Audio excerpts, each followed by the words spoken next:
Already thought we had some cool mornings. Just wait till tomorrow morning. We will be in the upper 50s, actually feeling chilly in some spots, but it won't last for long. Next week, we are heating right back up. The summer heat is back along with the humidity. I'll have all those details coming up.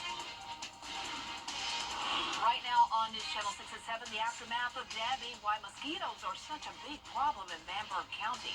Also ahead, Augusta leaders' efforts to resolve the mayor's credit card controversy. We'll have the breakdown. And Governor Brian Kemp hosting a small business roundtable tonight. We'll tell you what was on the agenda as your News at 7 starts now. Live from Television Park, this is WJBF News Channel 6 at 7.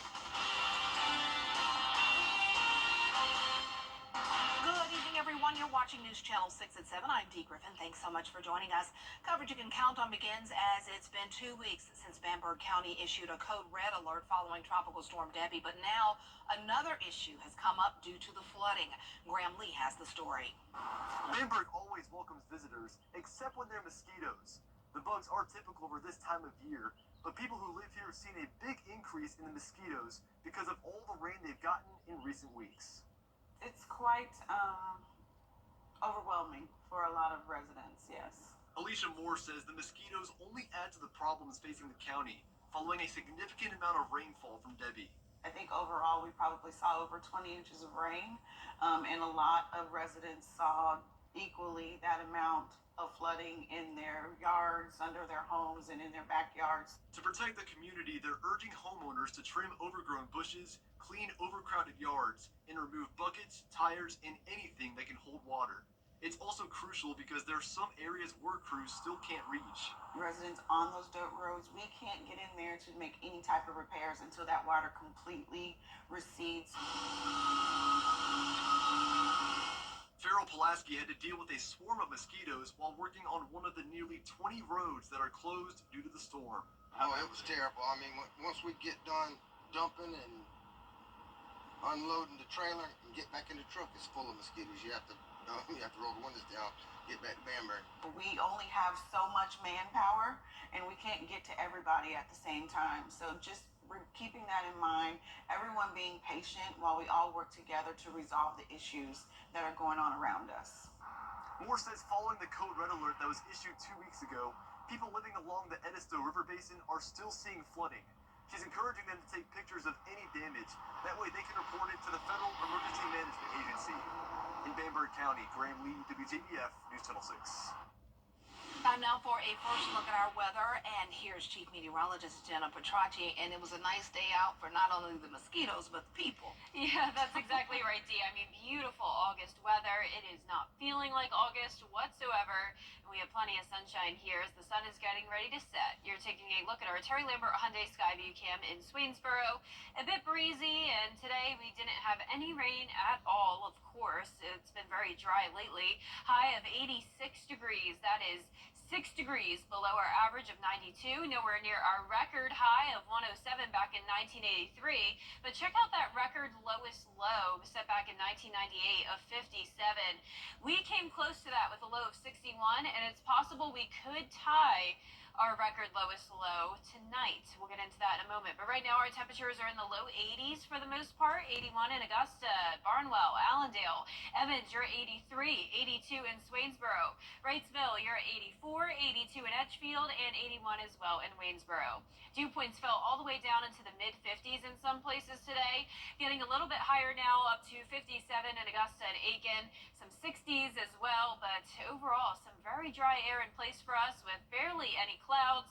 Notice as we zoom out here, there is more cloud cover and a lot of rain down in Florida, all part of that low pressure system. We have high pressure overhead though, and that's keeping things dry and also bringing in this northeast wind. It'll be breezy again tomorrow, wind gusts up to around 20 miles per hour. And in the meantime tonight, temperatures falling into the mid 70s by 8 o'clock, low 70s by 9 o'clock. Coming up, I'll have a look at the full 10-day forecast. And remember, as I mentioned, we could be tying that record set back in 1930 of a low of 58, but these cooler temperatures won't last much longer. Stay with us for all the information on that, but back to you, Dee. All right, thanks so much. We'll see you in a few minutes. Behind the scenes efforts are underway to resolve Augusta Mayor Garnett Johnson's COVID cases are back on the rise in the Palmetto State. That's according to the Centers for Disease Control and Prevention. Wastewater sample data shows a surge of cases in 14 states, including South Carolina. Experts say there's a spike each winter, but cases are on the rise this year before fall. One doctor says back to school may be a factor in South Carolina. Because we're in a southern state and we do return to school earlier than most, that increased social activity has happened here before it has in some of the other states. The CDC says the best ways to prevent the spread is to wash your hands frequently and isolate if you feel sick. They also recommend you stay up to date on COVID vaccinations. August means back to school season, but for some children in the area, going back to school may look different. The Salvation Army Center of Hope wants the community to know the face of homelessness has changed from what it was once. And with mothers and children being some of the most common now, when it was once just men, the Center of Hope did a drive with Gerald Jones Auto Group to provide shelter to be able to give the kids in the shelter school supplies. The ministry of dignity and being able to provide that dignity of a new backpack to go to school, as well as the real practical of you need to be going to school, but the other side of that is you need to be doing that so that maybe your mom or dad or both will be able to go and maybe get employment or go with different appointments in order to do some of their casework so that they aren't staying at our Center of Hope very long. Richmond County also has a designated school bus which comes and picks up the children staying at the shelter and takes them to their appropriate schools. Well, coming up tonight is the final evening for the Democratic National Convention. A live report from Chicago on what we can expect after this break. How's it going, everyone? For the first time since early June, we will have a night and early morning in the upper 50s. I'll have a look at that full 10-day forecast when we return. She grew up in... Now, your most accurate forecast with WJBF Live 5/6. Good Thursday evening. What a wonderful week we've been having. It looks great outside right now as the sun is still out and about. Here's a look at our Terry Lambert Hyundai Skyview cam. Some upper level, high level clouds out in the distance there. But overall, plenty of sunshine. 81, feeling like 81 thanks to humidity only at 44%. We have an east wind of 7 miles per hour. So it's been a bit breezy today, but abundant sunshine and definitely no rain. Upper 70s already in McCormick, 82 in Sandersville. Waynesboro, you're at 80 degrees, exactly 81 in Allendale, 82 in Sylvania. The satellite and radar not showing much going on for Georgia and South Carolina, just some cloud cover along the coastline. And as we zoom out here, Florida has been dealing with rain from this low pressure system all week long. High pressure up in the Midwest, though, keeping most of this half of the country nice and dry, along with the cooler temperatures. For your Friday forecast, going with a high of 84 and a low of only 58 degrees. These are early October temperatures, pretty much matches the average that we have for the first few days of October, also the first few days of fall. This is perfect weather for football season, though, and tomorrow, North Augusta versus Thompson, located in Thompson, will be in the upper 70s to start, 75 by halftime, and then low 70s by the time the game is wrapping up. Low 60s for our Saturday morning, so notice those temperatures are getting a little bit warmer each day, eventually back to the 70-degree mark or so by around this time next week. And, of course, the high temperatures will be heating up as well, not just for us, but most of the southeast. We'll be seeing a lot of mid-90s for the last couple of days of August and the first couple of days of September. With the heat coming back, we will certainly want some rain to help cool us off and to help prevent us from going into a drought. Unfortunately, we haven't had a whole lot of rain for August so far. Of course, we got a lot from Debbie earlier, but Augusta Bush Field only picked up under 3 inches of rain. Of course, some of our southern line counties got a lot more than that, but places like Augusta, further towards the north, could have some issues with a drought due to the dry conditions over the next couple of weeks. Thursday, tonight at 10 o'clock, showing not much going on. Northeast wind coming in, some clouds for our southeastern counties over the next couple of days. But for the most part, we are staying pretty quiet weather-wise. Just the clouds, northeast wind gusting up to around 20 miles per hour. Certainly no rain. Lows tonight will be in the mid to upper 50s. Cooler towards the north, a bit warmer towards the south, but all of us below average. Highs tomorrow will be very consistent, anywhere from around 83 to 85 degrees. 10-day forecast showing mostly sunny skies, carrying us all the way into next week, heating up to 92 on Monday, 96 for Thursday, humidity up as well. Just around a 10 to 30% chance of rain to end the week. Now back to you, Dee. All right, thanks a lot. The Augusta Exchange Club honored a special person at the Exchange Club Fairgrounds today. The Georgia Carolina State Fair's Midway was named after the club's fair manager, Joe Taylor. Taylor has spent the last 62 years dedicated to service and the community. He helps enhance each patron's fair experience, making the Georgia Carolina State Fair a cherished event.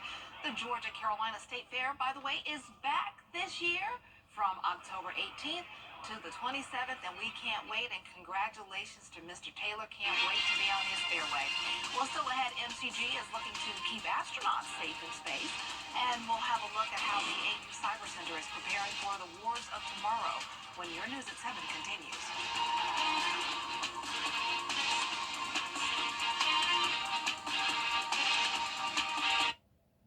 We can't pay them. Get the latest video in one click at WJBF.com. The WJBF Live Viper 6 Skyview Network is sponsored by Terry Lambert Hyundai. Low prices, big selection, and committed to quality customer service.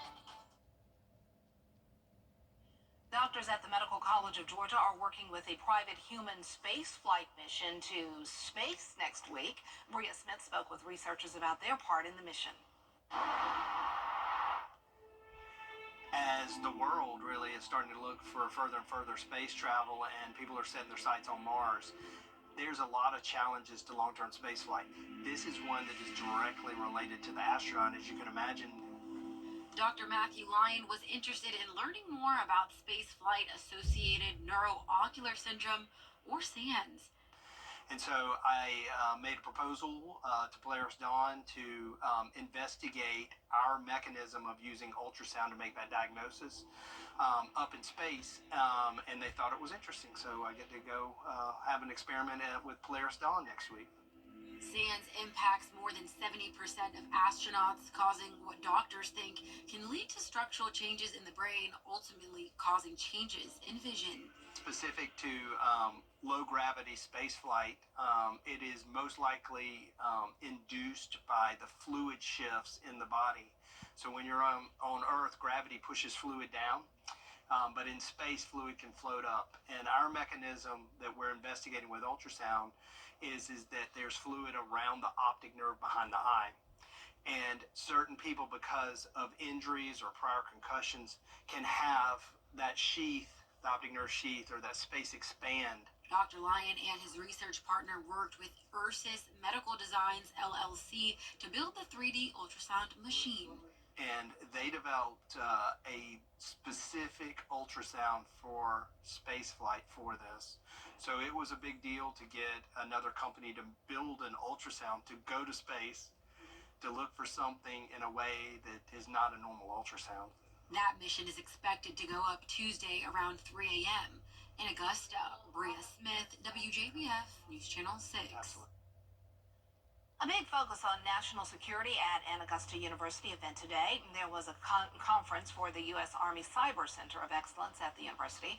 Researchers at AU presented findings on informational warfare, propaganda operations, and AI. Events like this help the academic and armed forces sectors work closer together to keep people safe. So it's really like a collaborative effort for how the United States military can integrate academic literature and theory and our expertise from a non-DoD side into their DoD procedures, policies, and how they operate. To learn more about academic partnerships with the Cyber Center of Excellence, visit WJBF.com. We'll be right back. B&K Grading and Paving.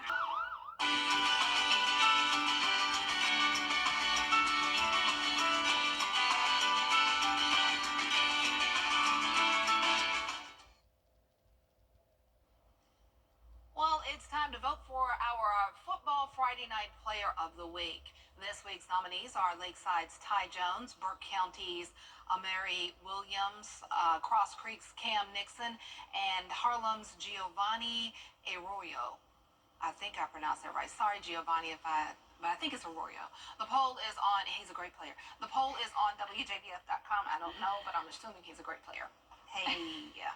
And the winner will be announced during our football Friday night show tomorrow night at 11:35. So be sure to get your vote in as we pick our football Friday night player of the week. What if it's a contest? If D messes up your name, then you win. Oh my goodness, That would you be just so cracked me cool. up. That I would love be you. so awesome, wouldn't it? Our 10-day forecast showing mostly sunny skies Friday into next week. Temperatures below average for now, but not lasting much longer. Back to 96 next Thursday. Oh, wow. I was going to say this is good football weather, but it's coming back up. Yeah, for this Friday, not next Friday. Uh-oh. All right. Well, thanks so much for joining us. We'll see you later.